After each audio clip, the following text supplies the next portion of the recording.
Seperti pada regresi biasa, regresi logistik dapat memiliki banyak peubah penjelas. Beberapa atau semua prediktor itu bisa bersifat kategorik dan bukan kuantitatif. Pada pertemuan kali ini ingin ditunjukkan bagaimana cara memasukkan prediktor yang sifatnya kategorik yang sering disebut sebagai faktor ke dalam regresi logistik berganda. Kita mulai dengan kasus yang terdiri dari dua prediktor biner ya. Di sini model untuk peluang Y sama dengan 1 ya, dituliskan seperti ini. Logit P Y sama dengan 1 ini sama dengan alfa ditambah beta 1X ditambah beta 2Z. Di mana X dan Z ini merupakan peubah indikator atau dia peubah dummy.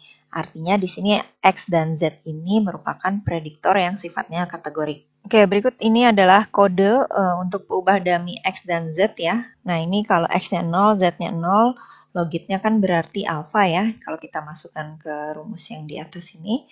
Lalu X-nya 1, Z-nya 0, ini berarti logitnya alfa plus beta 1 ya, dan seterusnya.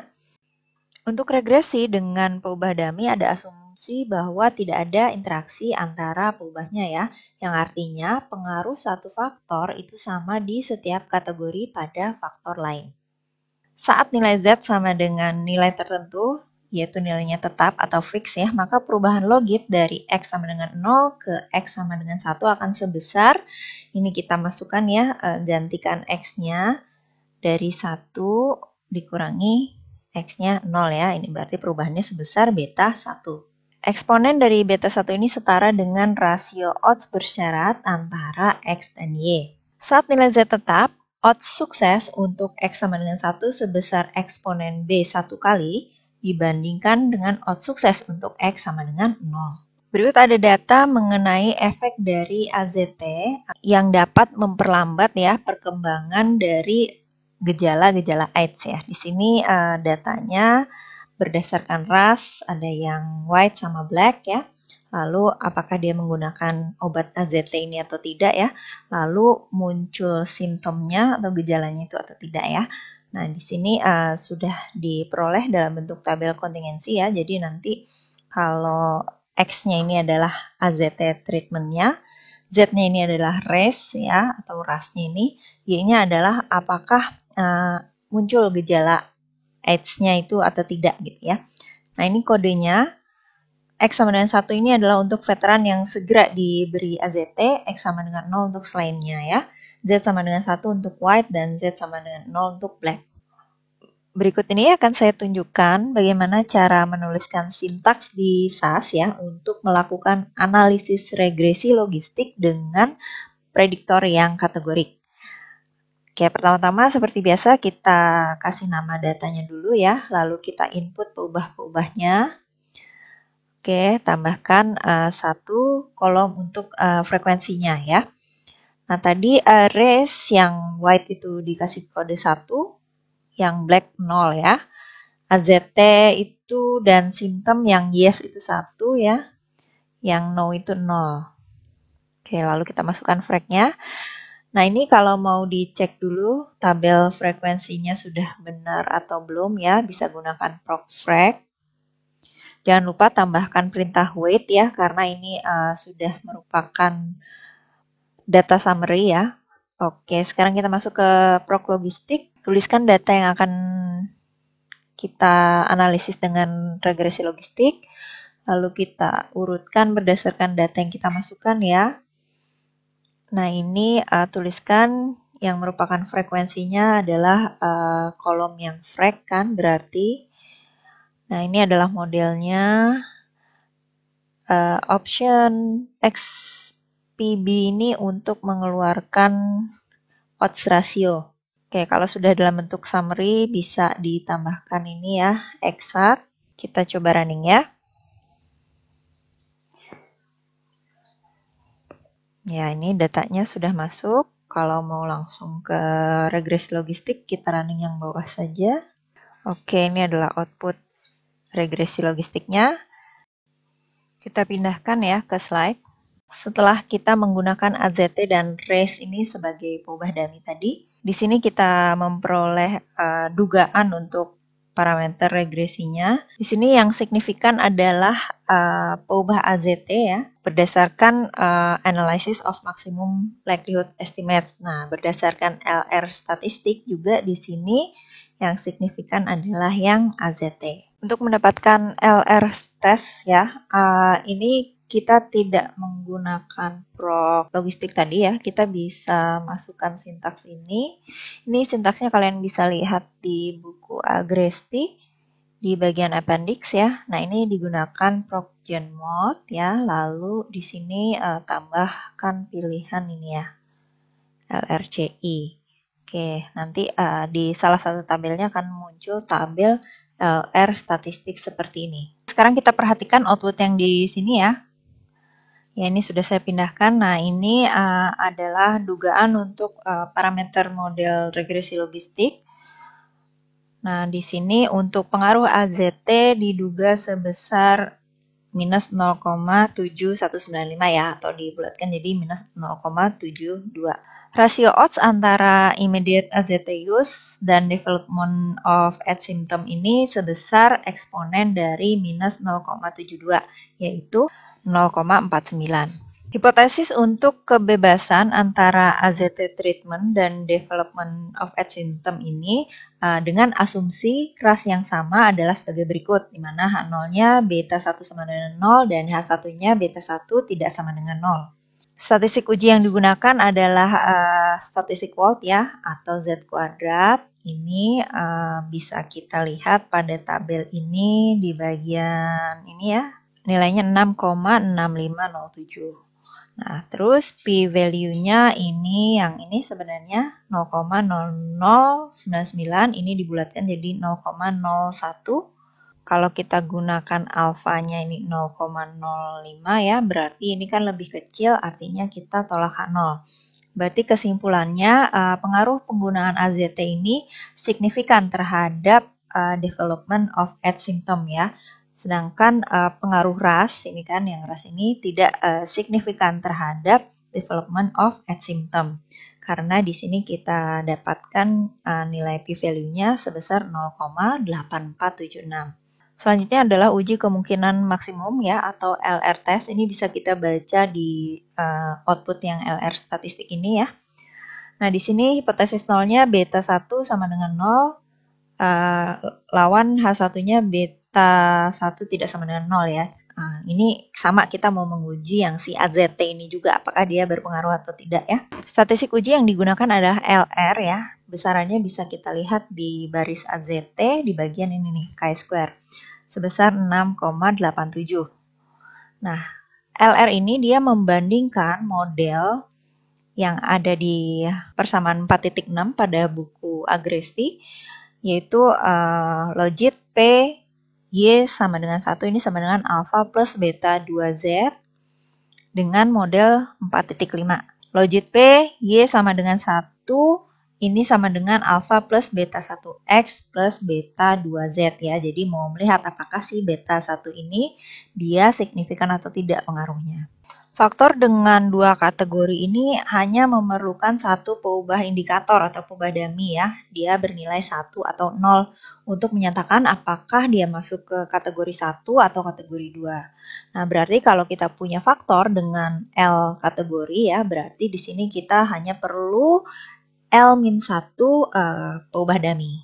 Alternatifnya ini bisa digunakan model ANOVA ya, untuk merepresentasikan faktor. Jadi modelnya seperti ini, logit dari peluang Y sama dengan 1 ini sama dengan alpha plus beta I pangkat X ya. Jadi ini bukan pangkat sebenarnya ya, ini adalah indeks untuk melambangkan beta I ini adalah milik peubah X ya, ditambah beta K Z. Oke, beta IX ini merupakan representasi dari pengaruh X, di mana parameter ini mengukur pengaruh pada logit berdasarkan klasifikasi pada kategori I peubah X. Sedangkan beta KZ ini merupakan representasi dari pengaruh Z ya, di mana Z ini tadi bukan pangkat ya, dia hanya indeks. Jika X memiliki I level ya, maka nanti akan ada parameter sebanyak I-1. Biasanya parameter kategori terakhir ini disama dengankan 0 ya. Jadi kalau kita punya beberapa kategori ya, Yang kategori terakhirnya ini justru yang kita kasih nilai 0 untuk parameter. Nah, ini modelnya akan menjadi seperti ini ya. Tadi kalau kita punya sebanyak I kategori ya, akan jadi X-nya ini sebanyak I-1. Beta 1X dikurangi beta 2X ini merepresentasikan log odds rasio bersyarat antara X dan Y dengan syaratnya itu Z.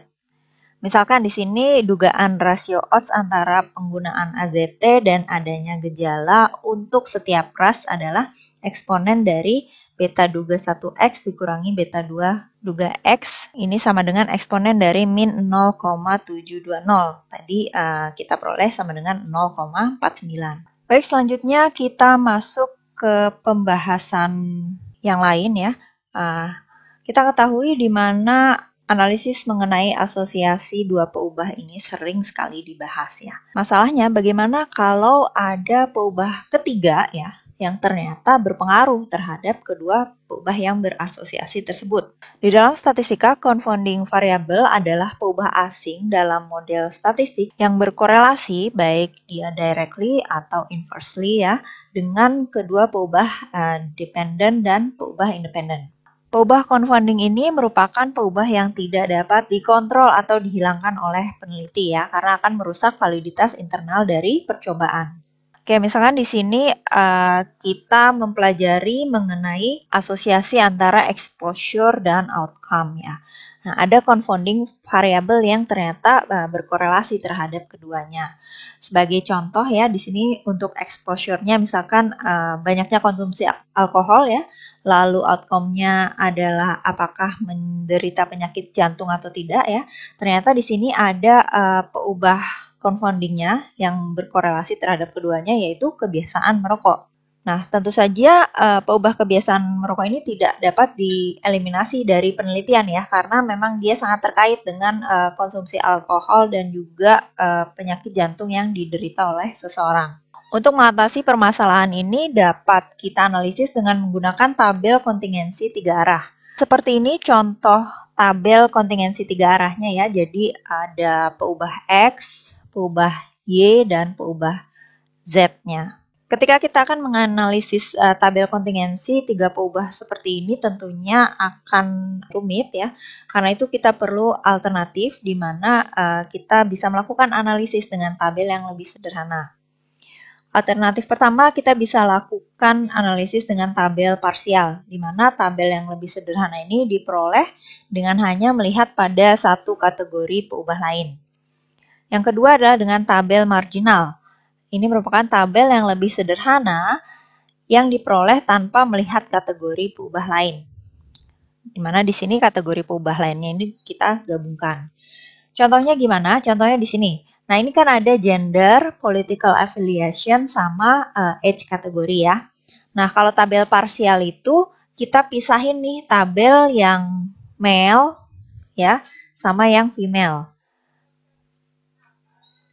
Oke, jadi kalau di sini berarti ini mungkin X-nya ya, ini Y-nya ya, atau kebalik ini X ini Y ya, bisa juga.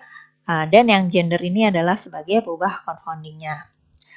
Nah, ketika kita melakukan analisis secara parsial ya, nah untuk tabel yang male saja ya di sini, ternyata kita lakukan uji chi-square, kita peroleh p-value-nya 0,224. Artinya tidak ada asosiasi antara kategori usia dengan political affiliation. Pengujian hipotesis tentang ada atau tidaknya hubungan antar peubah kategori ini dapat dilakukan pada tabel parsial dengan uji chi-square seperti tadi ya, di mana ukuran asosiasi pada tabel parsial ini disebut dengan conditional association atau asosiasi bersyarat. Ukuran asosiasi di sini bisa seperti odds ratio, relative risk, atau koefisien gamma. Oke, selanjutnya adalah tabel marginal ya. Kalau tabel marginal tadi kan kita menggabungkan tabelnya ya. Jadi ada satu peubah yang di-remove gitu ya, tidak diperhatikan. Nah, jadi contohnya seperti ini. Kita gabungkan semua tanpa memperhatikan male atau female-nya ya. Jadi hanya melihat hubungan antara political affiliation dengan age kategori. Nah, ternyata kalau kita lakukan uji chi-square ya di sini kita peroleh p-value-nya itu 0,001 yang artinya tolakan nol, artinya ada asosiasi antara political affiliation dengan age kategori.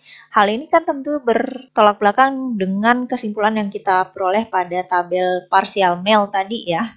Nah, gimana kalau misalnya kita dapat kasus yang seperti ini? Pengujian hipotesis tentang ada atau tidaknya hubungan antar peubah kategorik ini juga dapat dilakukan pada tabel marginal seperti dengan uji chi-square ya. Ukuran asosiasi pada tabel marginal ini disebut sebagai marginal association. Ukuran asosiasi di sini bisa digunakan odds ratio, relative risk, atau juga koefisien gamma.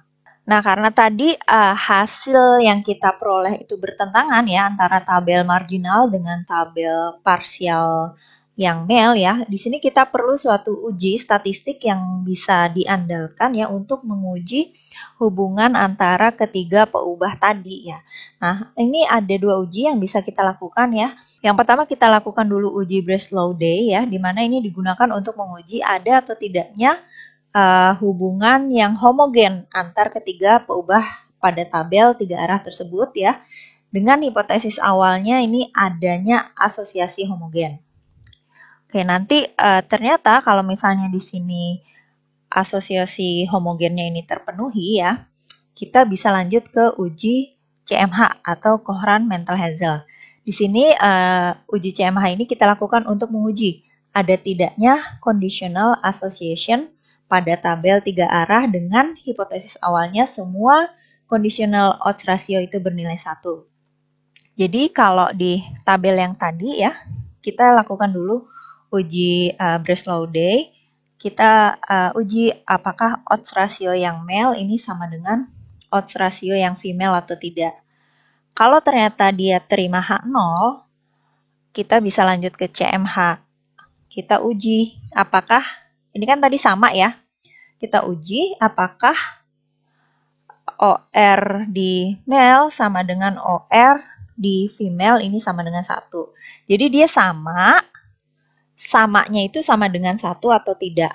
Nah, jadi kalau misalnya di sini sudah tolak, ya nggak perlu lagi kita masuk ke uji CMH ya, karena sudah jelas dia tidak sama. Oke, penjelasan lebih lengkap mengenai bagaimana cara melakukan uji Breslow-Day dan uji Coherent Mental Hazel ini akan saya sajikan pada video lainnya ya. Nanti di bagian deskripsi akan saya sematkan linknya ya, atau nanti di bagian akhir video ini juga saya akan berikan linknya di mana kalian bisa mempelajari mengenai uji Breslow-Day dan uji Coherent Mental Hazel.